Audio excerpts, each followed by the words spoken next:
사울의 실패 이유라고 하는 제목으로 하나님의 말씀을 선포하겠습니다. 사람은 두 종류의 시험을 받습니다. 일이 잘 될 때와 잘 되지 않을 때입니다.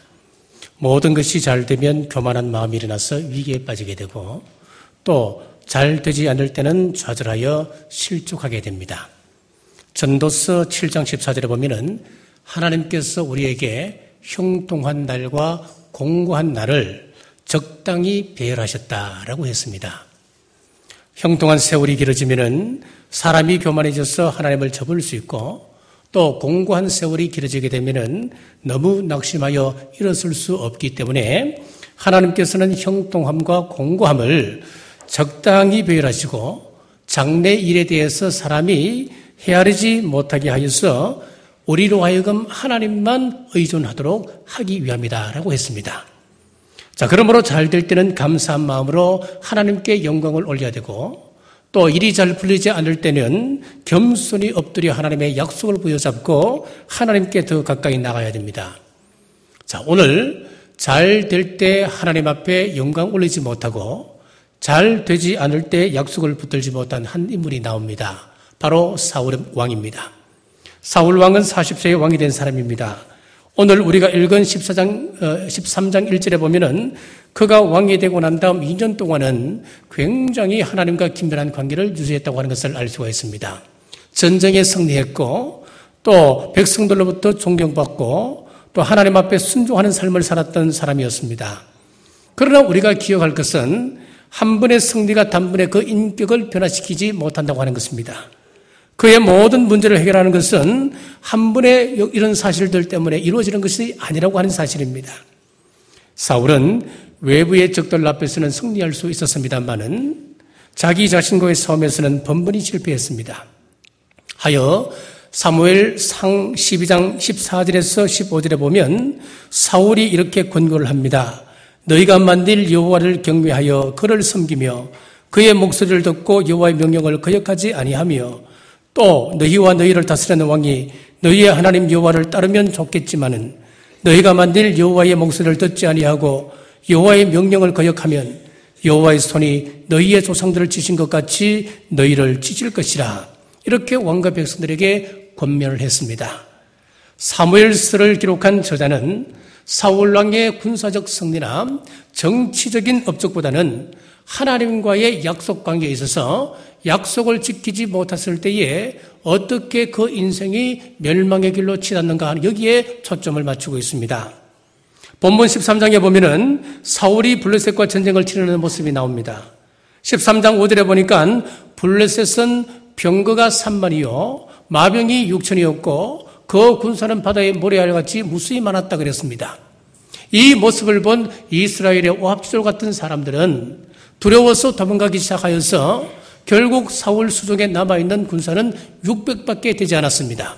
이 600명으로 어떻게 이 전쟁을 치를 수 있단 말입니까? 이 싸움은 전혀 상대가 되지 않는 그런 싸움이었습니다.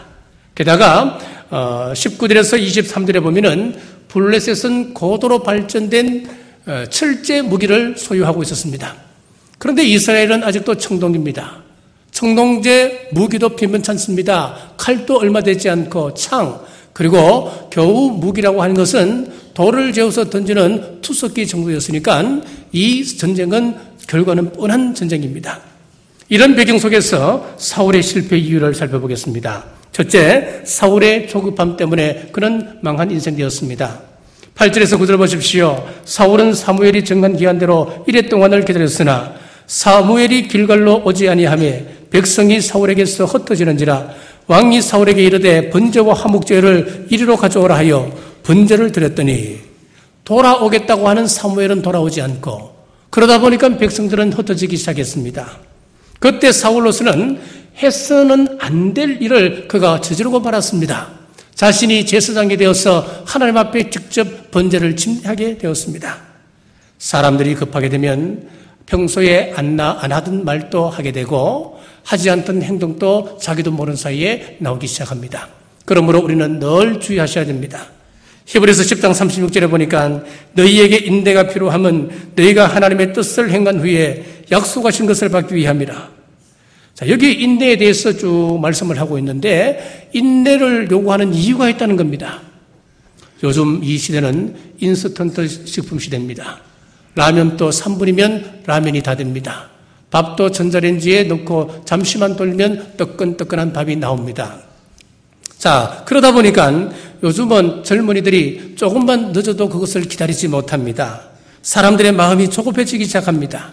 이것은 어리다고 하는 표이기도 하지요. 성숙한 사람은 기다릴 줄 압니다. 우리 인생은 기다림입니다. 훌륭한 것, 또 위대한 것은 다 시간이 걸려서 만들어진 것들이었습니다. 자, 어떤 화가 지망생이 있었습니다.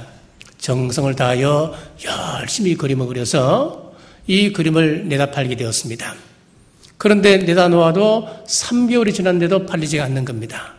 조급한 마음에 선생님을 찾아가서 선생님 어찌하여서 제 그림이 팔리지 않는 겁니까? 라고 질문했더니만 선생님이 이렇게 이야기했습니다. 자네는 이 그림을 몇 시간 동안 그렸나? 예, 3시간 동안 그렸습니다. 그러면은 앞으로 3개월 동안 시간을 가지고 정성을 다하여 이 그림을 완성해보게. 그러면 3시간 안에 팔릴 것에 라고 했습니다. 무거운 것, 장중한 것은 시간이 걸립니다. 조급하게 하고 성급하게만 하면 금방 정체가 드러나게 됩니다. 사랑은 오래 참는 것이라 그랬습니다. 우리 부모들이 자녀들에게 얼마나 오래 참습니까? 수십 년을 참아옵니다. 그 수십 년 기간 동안 우리 부모들의 가슴은 다 녹아납니다. 큰 아픔이 있습니다. 실망도 있고 큰 위기도 찾아왔었습니다. 그럼에도 불구하고 부모가 오래 기다려 주었기 때문에 그 자녀가 성숙하여 한 가정의 가장이 되고 또 주부가 되어 가정을 이끌어가게 되는 것입니다. 인내가 난 작품이라는 이야기지요. 야고보 1장 3절에서 4절에 보면은 이는 너희 믿음의 시련이 인내를 만들어내는 줄 너희가 알미라. 인내를 온전히 이루라. 이는 너희로 온전하고 구비하여 조금도 부족함이 없게 하려 함이라. 바로 응답이 나타나지 않는다 하더라도 오래 참고 기다리면 우리 하나님은 신실하신 하나님이시기 때문에 반드시 우리에게 기쁜 날, 좋은 날 허락해 주신다 그 말씀입니다. 군사들이 두려워 흩어집니다. 조급한 마음에 사울 왕은 뭔가 특단의 조치를 취해야 한다고 생각했습니다. 그래서 하나님께 은혜를 구하기 위하여서 사무엘이 없는 가운데 자기가 제사장이 되어 하나님 앞에 번제를 올렸습니다. 자기 힘으로 싸우지 아니하고 하나님의 도움을 요청하는 번제를 올렸다. 우리가 상식적으로 생각해 보면 얼마나 바람직한 행동이었습니까? 내 힘으로 하지 아니하고 하나님의 도움으로 전쟁하길 원합니다. 그 표시가 번제 아니었습니까? 자, 그러나 오시야 왕이 제사를 잘못 지내다가 문둥병으로 평생을 별궁에서 보내야 했던 것처럼 오늘 사울 왕도 신정 정치를 이스라엘 가운데 펼칠 하나님의 사자로 부상했다가 이 제사 문제에 걸려서 그만 멸망스러운 삶을 살아가게 되었습니다. 하나님을 예배하는 일은 형식이 아닌 하나님에 대한 경외의 마음이요 순종의 표시입니다. 우리가 예배한다 하면서도 하나님이 정한 방법을 따르지 않는다면, 그 방법 따라 순종하지 않는다면 그것은 아무런 의미 없다고 하는 이야기입니다. 사울은 기다림에 실패했습니다. 기다린다고 하는 것은 하나님께 맡겨드리는 것을 말합니다. 하나님께 맡겨드리고 하나님 방법으로 처리가 될 때까지 기다리는 것입니다. 자, 그런데 우리는 어려운 문제를 만나게 되면 오늘 본문에 나오는 사울 왕처럼 먼저 내 방법을 사용하려고 합니다. 내 방법을 쓰다가 안 되면 그 다음 하나님께 맡깁니다. 이것은 하나님께 맡기는 것이 아닙니다. 내가 포기하는 것이지요. 하나님께 맡긴다고 하는 것은 내 방법을 쓰기 전에 먼저 하나님께 내 문제를 드리는 것입니다. 우리가 하나님 앞에 내 문제를 올려드리면 하나님은 우리에게 이렇게 약속하십니다. 시편 55편 22절에 내 짐을 여호와께 맡기라. 그가 너를 붙드시고 의인의 요동함을 영원히 허락하지 아니하시리로다.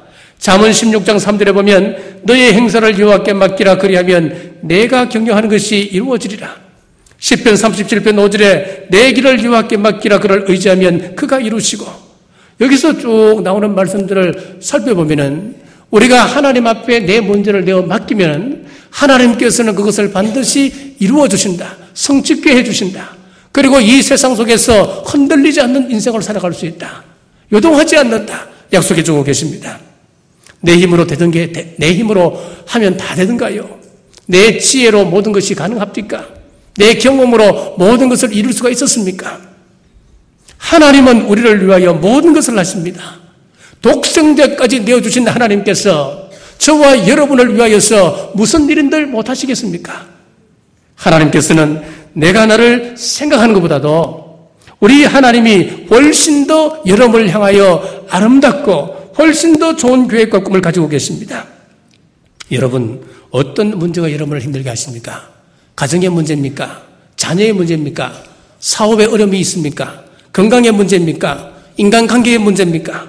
그게 무엇이든지 인내함으로 하나님께 맡기면 하나님께서 푸시고 하나님의 방법으로 우리에게 좋은 것들로 채워주실 줄 믿으시길 바랍니다. 두 번째는 사울왕의 불신앙 때문이었습니다. 11절에서 12절 보십시오. 사무엘이 이르되 왕이 행하신 것이 무엇이냐 하니 사울이 이르되 백성은 내게서 흩어지고 당신은 정한날 난에 오지 아니하고 블레셋 사람은 믹마스에 모였음을 내가 보았으므로 이에 내가 이르기를 블레셋 사람들이 나를 치러 길갈로 내려오겠거늘 내가 여호와께 은혜를 간구하지 못하였다 하고 부득이하여 번제를 드렸나이다 하니라. 여러분, 믿음이라고 하는 것은 자기의 어떤 기대를 이야기하는 것이 아닙니다. 하나님을 신뢰하는 것이 믿음입니다. 그분의 인격과 그분의 나로 향한 약속과 계획을 내가 의존하는 것, 그것이 믿음입니다. 그러나 그분을 의존한다 해도 어떤 때는 내가 엄침한 터널 같은 속을 들어갈 때도 있습니다. 앞이 보이지 않습니다. 출구가 보이지 않을 때가 있단 말이에요. 하나님을 나의 목자로 인정하고 고백하고 살아갔다 하더라도 다윗이 고백했던 것처럼 사망의 엄침한 골짜기로 걸어갈 것 같은 그런 경험을 할 때도 있다는 이야기입니다. 그러나 그때에도 주님을 나를 사랑하시고 나를 위한 놀라운 계획을 가지고 계십니다. 이것이 바로 복음의 첫 번째 원리입니다. 그 증거가 무엇입니까? 아들입니다. 로마서 8장 32절에 보면은 자기 아들을 아끼지 아니하시고 우리 모든 사람을 위하여 내주신 네가 어찌 그 아들과 함께 모든 것을 우리에게 주시지 아니하겠느냐. 내가 받은 구원은 아들을 대가로 지불하고 우리를 구원해 주셨습니다. 아들까지 죽여서 나를 구원해 주셨기 때문에 저와 여러분의 장래는 틀림없이 밝고 소망적입니다. 이것이 약속이고 우리의 믿음입니다. 그러나 오늘 본문의 사울은 하나님을 믿지 않고 보이는 것을 믿었습니다. 환경을 믿고 상황을 그의 마음으로 받아들였습니다. 잘 되면 기분 좋아하고 일이 잘 풀리지 아니하면 내뱉어버리는 감정과 충동으로 하나님을 대했습니다. 11절을 다시 보십시오. 사무엘이 이르되 왕이 행하신 것이 무엇이냐니 사무엘이 이르되 백성은 내게서 흩어지고 당신은 정한 날에 오지 아니하고 블레셋 사람은 믹마스에 모였음을 내가 보았으므로 백성들은 자꾸 흩어집니다. 사울은 오지 않습니다. 보이는 것이라고 한 깜깜한 절망뿐입니다. 이젠 죽었구나, 이제 끝났구나, 이것이 사울이 느낀 절망이었습니다. 계속해서 12절을 보십시오. 이에 내가 이르기를 블레셋 사람들이 나를 치러 길갈로 내려오겠거늘 내가 여호와께 은혜를 간구하지 못하였다고 부득이하여 번제를 드렸나이다 하니라. 여기서도 보면 지금 사울이 하나님을 의지하지 않습니다. 사울이 의지하고 있는 것은 자기 생각과 자기 느낌이었습니다. 자기 앞에 보이는 것을 의지했습니다. 지금 당장 블레셋이 쳐대러 오고 있다. 지금 그 상황, 자기 느낌만 바라보고 있는 것입니다. 우리의 느낌이라고 하는 것은 너무나 변덕스러운 것입니다. 예를 들어서 목욕탕에 가면은 옷을 벗고 바로 온탕에 뛰어들어가는 사람은 아마 없을 것입니다. 들어가기 전에 먼저 샤워기를 틀어놓고 내 몸을 적당하게 데우고 씻은 다음에 온탕에 들어가지를 않습니까? 그런데 바로 옷을 벗고 온탕에 뛰어들어가면 얼마나 그것이 뜨겁게 느껴지는지 모릅니다. 온도가 달라지는 것이 아니라 내 감각 상태가 달라지는 것입니다. 이것을 체감 온도 그렇게 이야기합니다. 우리의 감각은 상황에 따라서 늘 바뀝니다. 그래서 우리가 느낌을 의존하고 살게 되면 불안합니다. 초조합니다. 좌지우지합니다. 요동치는 인생을 살아갈 수밖에 없다고 하는 것입니다. 하나님께서 우리를 구원하시고 하나님의 백성으로 키우기 위해서 여러 환경들을 배열하고 계십니다. 요셉을 보십시오. 하나님의 시간과 하나님의 계획을 따라서 그가 노예로 팔려갔습니다. 노예로 팔려가서 온갖 고생을 한 끝에 하나님이 바로 총리로 등극시키는 것이 아니었고 감옥 속에서 2년 동안 모진 고난을 또 당하게 하십니다. 모세를 보십시오. 모세를 서시기 위하여서 40년 동안 왕궁에서 호의호식하며 권력을 누리는 그 사람을 빼내어서 광야에서 40년 동안 양치기로 고생을 시키는 겁니다. 그리고 바울을 보십시오. 바울이 하나님 예수님을 만났습니다. 누신지요 했을 때에 나는 네가 핍박하는 예수다. 예수님을 만나고 난 이후에 아나니아로부터 안수 받을 때에 성령 세례를 받게 되었습니다. 우리가 흔히 생각하면 성령 세례를 받고 하나님의 귀한 은사를 체험했다면 당장 사역을 시작하면 좋겠지라고 생각하기 쉽습니다. 그런데 바울을 보면 그렇지 않습니다. 오랜 시간 동안 계속해서 훈련시키십니다. 아라비아 사막으로 몰아넣습니다. 다메섹으로 그리고 다소로 오랜 시간 동안 또 훈련을 시켜서 14년이 지난 후에 비로소 공식적으로 수임을 받기 시작하는 것입니다. 왜 하나님께서 이런 환경을 배열하십니까? 왜 하나님께서 요셉에게 어려움을 주셨고 또 모세를 통하여서 그러한 큰 어려움을 겪게 하셨습니까? 왜 감옥에 들어가게 했습니까? 왜 오랫도록 기다리게 하셨습니까? 성경은 답은 하나입니다. 우리를 정결케 하기 위하였습니다. 하나님이 우리를 부르신 목적을 보면은 하나님의 하나님의 형상으로 우리를 온전히 세우고 여러분을 통하여 저를 통하여 이 세상을 다스리게 하기 위함이었습니다. 그러기 위해서는 높은 수준의 인격과 통치력이 필요합니다. 이것은 하루아침에 이루어지는 것이 아닙니다. 내가 하나님의 자녀로 살겠습니다. 하나님의 백성답게 살겠습니까? 결단했다도 하루아침에 이루어지는 것이 아닙니다. 지식을 깨달았다고 되어지는 문제도 아닙니다. 우리의 인격이 고상해져야 됩니다. 옛 사람 안에 역사하던 옛 성품들이 다 떨어져 나가고 우리 하나님의 아름다운 성품이 내 속에 차곡차곡 채워져 나가야 됩니다. 인간은 본질적으로 악하기 때문에 그 사람을 가만히 내버려 두면은 다시 그 사람은 옛날 모습으로 돌아가 버리고 맙니다. 이것을 통제하기 위해서 하나님께서는 필요할 때 적절하게 환경을 배열하십니다. 그래서 때때로 원수를 만나게 하고 가정에 어려움을 주기도 하고 사업에 어려움을 주기도 하고 또 친구에게 배신을 당하게끔 하기도 하십니다. 이런 환경의 어려움을 통해서 우리 속에 있는 더러운 것들, 하나님을 거슬러는 모든 것들을 버리게 하십니다. 그래서 이 고난을 잘 통과하게 되면 우리는 성장하게 됩니다. 이 단계를 넘어서게 되면 더 높은 단계에서 우리는 살합니다. 그러므로 위기는 곧 성장의 기회가 되는 것입니다. 원수가 우리를 잡아 죽이기 위해서 사방에서 공격해 온다 하더라도 우리는 이것 때문에 좌절할 필요가 없습니다. 왜냐하면 답답한 일을 당하여도 절대로 망하는 법이 없다고 성경은 약속하고 있기 때문에 그렇습니다. 그러므로 위기가 올 때마다 하나님은 지금 나에게 무엇을 요구하고 계십니까? 내 안에 처리해야 할 것이 무엇입니까?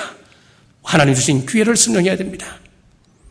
자, 금이 정금으로 되기 위해서는 잡습과 불순물이 떨어져 나가야 됩니다. 한 번, 두 번, 세 번, 네 번 용광로에 넣었다 또 빼었다 몇 번 뜨거운 샘물에 녹아내릴 때마다 점점 불순물이 빠지고 정제되어서 정금으로 탄생하게 되는 것입니다. 찬송가 373장에 보면은 큰 물결 일어나 나 쉬지 못하나 큰 물결, 큰 환란이라고 하는 이야기입니다. 큰 환란이 우리에게 닥쳐오면 누구든 안식을 누리지 못합니다. 순간순간 너무너무 괴롭습니다. 고통스럽습니다.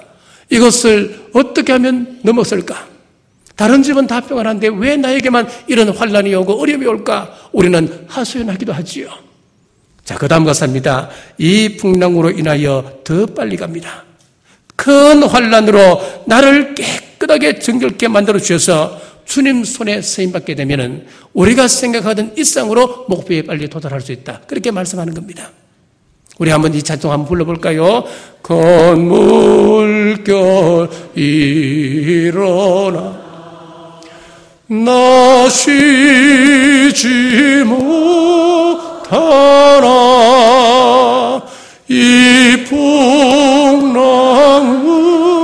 풍랑으로 인하여 더 빨리 갑니다. 풍랑으로 인하여서 더 빨리 간다. 이 말씀 믿으시기를 바랍니다. 위기는 귀의 힘을 믿으시는 여러분 되시길 주의 이름으로 축복합니다. 이 세상에는 우리를 두렵게 하는 것들이 너무너무 많습니다. 그러나 우리가 기억해야 할 것은 세상에서 우리가 두려워해야 할 분은 단 한 분밖에 없습니다. 사탄 마귀의 괴교라 할지라도 우리는 두려워할 필요가 없습니다. 우리가 사람을 두려워하게 되면 모든 것이 다 두렵습니다. 그러나 하나님 한 분만 우리가 두려워하게 된다면 나머지 모든 문제는 하나님의 통치하에 있게 됩니다. 사랑하는 여러분, 환경이 어렵고 비록 역경을 산다 할지라도 보여지는 것들이 자꾸 나를 침체케 한다 할지라도 나를 향한 하나님의 약속을 믿으시고 믿음의 길 당당하게 걸어가는 여러분 되시길 주의 이름으로 축복합니다. 사울의 실패 이유 세 번째는 사울의 정직하지 못한 거짓됨이었습니다. 11절 말씀, 사무엘이 이르되 왕이 행하신 것이 무엇이냐니 사울이 이르되 백성은 내게서 흩어지고 당신은 정한 날 안에 오지 아니하고 블레셋 사람은 믹마스의 모습을 내가 보았으므로. 여기서 자신의 잘못된 행위를 세 가지로 핑계대고 있습니다. 첫째는 백성들 탓으로 돌리고 있습니다. 지금 내 백성들은 오합지졸입니다. 블레셋 사람들의 저 휘황찬란하고 거대한 저 무리를 보고 지금 내 백성들은 한 명 두 명 다 도망가 버리고 말았습니다. 이런 사람들을 데리고 어떻게 하나님의 일을 감당하겠습니까? 모든 문제를 먼저 백성들 탓으로 돌리기 시작했습니다. 그리고 두 번째는 사무엘 탓으로 돌리고 있습니다. 당신이 정한 날에 오지 않았습니다. 당신이 약속을 먼저 어겼습니다. 일촉즉발의 위기에 당신만 넉넉고 바라볼 수 없지 않습니까? 내가 이 나라의 지도자인데 리더십이 이렇게 해서가 되겠습니까? 자, 세 번째는 블레셋 사람의 탓으로 돌리고 있습니다. 지금 블레셋이 이스라엘 영토 한중앙인 믹마스에 모여 있고 지금 군대들이 올라오고 있다는 소리가 들린다는 거예요. 그런 위험한 처지에 내가 가만히 있겠습니까? 어떻게 가만히 있겠습니까? 자, 하나님께서 홍해 앞에서 불과 구름 기둥으로 애굽의 군대를 막았습니다. 그들을 혼란에 빠뜨려서 이스라엘 백성들을 보호해 주셨던 것을 기억합니다. 그와 마찬가지로 지금 이 혼란 가운데 하나님께서 그때처럼 지금 이 시대에도 구름 기둥과 불 기둥으로 이 블레셋 군대를 혼란에 빠뜨리면 되지 않습니까? 하나님 막아주시면 되지요. 지금 결국은 하나님 탓으로 돌리고 있는 것입니다. 이렇게 모든 원인을 남의 탓으로 돌렸습니다. 이것은 거짓입니다. 원인은 어디에 있었습니까? 내게 있었습니다. 문제의 원인은 나로부터 출발했고 내가 믿지 못했기 때문에 나타난 문제인데 모든 원인을 남의 탓으로 돌리고 있었습니다. 아담과 하와가 선악과를 따먹고 난 다음에 서로 남 탓하기에 바빴습니다. 아담은 하와 탓으로 돌렸습니다. 하와는 뱀 탓으로 돌렸습니다. 결국은 이 문제는 하나님 탓으로 돌리는 것 아니었습니까? 얼마나 거짓된 모습이었습니까? 사울의 이 못된 버릇은 사무엘상 14장에 보면은 그의 아들 요나단을 비난하기 시작합니다. 한 걸음 더 나가 15장에 가서 보면은 이스라엘 백성들을 향하여 비난하는 데까지 나가게 됩니다. 변명에 능한 사람은 다른 일에는 별로 능하지가 못합니다. 또 자기가 자기를 다 변호해버리면 하나님은 그 사람을 변호해야 할 이유가 없어집니다. 그러므로 문제가 생겼을 때에 누구를 탓하는 것이 아니고 이 문제는 내 문제군요. 하나님 제가 잘못했습니다. 하나님 제 탓입니다. 문제의 원인이 내게 있다고 인정할 때에 해결의 열쇠를 우리에게 주십니다. 그러나 오늘 사울은 자신의 죄를 인정하지 않았습니다. 그는 속이는 사람이었고 언제나 잘못을 남 탓으로 돌리는 사람이었습니다. 12절 하반절 보십시오. 부득이하여 번제를 드렸나이다 하니라. 부득이하다고 하는 이 말은 어쩔 수 없이 다른 방법이 없어서 그런 뜻입니다. 내가 이런 상황 속에서 어쩔 수 없이 내가 제사를 드렸습니다. 그런 이야기예요. 결국 이 일로 사무엘상 16장에서 22장에 보면은 이스라엘이 블레셋에게 완전히 점령을 당합니다. 비무장지대가 되어서 모든 세부치는 다 빼앗깁니다. 심지어는 농사 짓는 농사 도구들, 낫이라든지 괭이라든지 보습이라든지 이런 세부치들조차도 블레셋의 허락 없이는 소지하지 못하는 완전히 블레셋에게 점령을 당하는 그런 비참한 상태에 빠지게 되었습니다. 사랑하는 여러분, 하나님은 우리를 선택하셔서 오늘까지 인도하셨습니다. 우리 뒤를 돌아보십시오. 하나님께서 실패한 적이 있으셨습니까? 우리 하나님이 내게 손해 준 것이 있었습니까? 물론 그때 힘들게 우리가 지나왔습니다만은, 지나는 그 순간순간에는 너무나 힘들고 너무나 고통스러웠습니다만은, 지나고 나니까 이것이 하나님의 섭리였구나, 하나님께서 나를 세우시기 위한 방법이었구나, 하나님께서 나에게 복 주시기 위해서 그렇게 인도하셨구나 고백하게 되는 것입니다. 그렇다면 오늘 우리가 직면하고 있는 많은 고난의 문제들, 그리고 앞으로 우리가 당해야 될 수많은 그런 역경들, 모두 다 하나님 경륜 속에서 하나님이 나를 다스리시고 나를 세우시기 위한 계획 속에 진행되고 있다고 하는 사실을 깨달으시고, 여러분 앞에 어떤 문제가 직면하든지 거짓됨을 버리고 내 느낌과 내 생각으로 의존하기보다는 하나님 의지하시는 여러분 되시길 주의 이름으로 축복합니다. 성경에서 이 세 가지 비밀을 깨달은 한 인물이 나옵니다. 다윗이었습니다. 다윗은 이 비밀을 깨닫고 시편 18편에서 다음과 같이 하나님을 향하여 노래했습니다. 나의 힘이 되신 여호와여, 내가 주를 사랑하나이다. 여호와는 나의 반석이시요 나의 요새시요 나를 건지시는 이시요 나의 하나님이시요 내가 그 안에 피할 바위시요 나의 방패시요 나의 구원의 뿌리시요 나의 산성이시로다. 다윗은 하나님 앞에 위대한 고백을 올려드렸습니다. 유대인들로부터 존경받는 아키바라고 하는 랍비가 있었습니다. 주후 132년도 이스라엘이 로마로부터 해방을 하기 위하여서 독립전쟁을 벌인 적이 있었습니다. 그때 이스라엘 백성들의 정신적 지주가 누구였나 하면 바로 아키바라고 하는 랍비였습니다. 독립전쟁에 실패했습니다. 로마는 모든 유대인들에게 성경 공부를 하지 못하게 했습니다. 앞으로 성경 공부를 하게 되면 누구를 막론하고 사형에 처한다고 하는 그런 법령이 선포가 되었습니다. 자, 성경 공부를 하면 사형에 처해지는 무시무시한 그런 상황 속에서도 아키바는 사람들을 모아놓고 성경을 가르쳤습니다. 한 사람이 물었습니다. 선생님은 성경을 가르치다가 발각되면 사형에 처해진다고 하는데 그것이 두렵지 않습니까? 그때 아키바가 다음과 같은 비유의 말씀을 했습니다.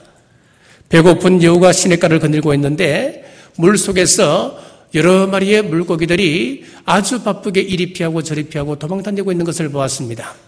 그것을 보고 배고픈 여우가 물었습니다. 야, 물고기들아, 너들은 왜 그 물속에서 그렇게 바쁘게 도망다니고 있냐고. 그랬더니 물고기들이 하는 이야기가 우리를 잡으려고 하는 어부들이 여기저기에 그물을 치고 있기 때문에 우리는 살기 위해서 도망다니고 있다고. 그때 이 영악한 여우가 지금 자신의 허기를 이들로부터 면할 수 있다고 생각했습니다. 그래서 한 가지 뼈를 내었습니다. 그리고 물고기에게 이야기합니다. 야, 물고기들아, 그러면은 너희들 육지로 올라올래? 여기는 안전한 곳이 있단다. 어부가 단 한 명도 없는 곳으로 너희들을 인도해 줄게. 그때 물고기가 이야기합니다. 야, 이 어리석은 여우야, 너는 우리에게 이 물속보다 더 안전한 곳이 있다고 생각하니?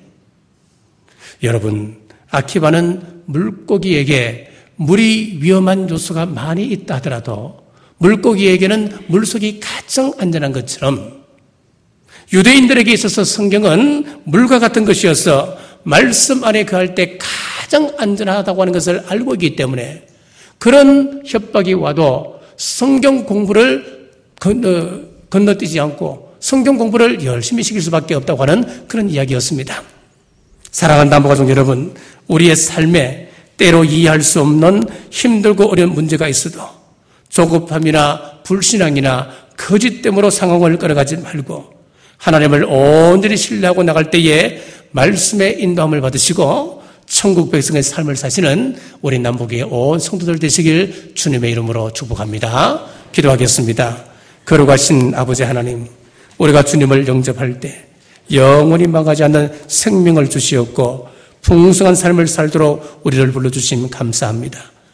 주님 안에 감추어져 있는 생명의 비밀을 우리가 잘 받들어 조급함이나 불신앙이나 거짓됨으로 망하는 인생이 아니라 생명의 말씀이 우리 속에 계속 성장하여 삶의 터전에서 선한 영향력을 미치게 하여 주옵소서. 말씀을 신뢰하는 믿음이 날로 커져서 하나님의 말씀을 성실하게 감당케 하여 주시옵소서. 예수님 이름으로 간절히 기도드리옵나이다.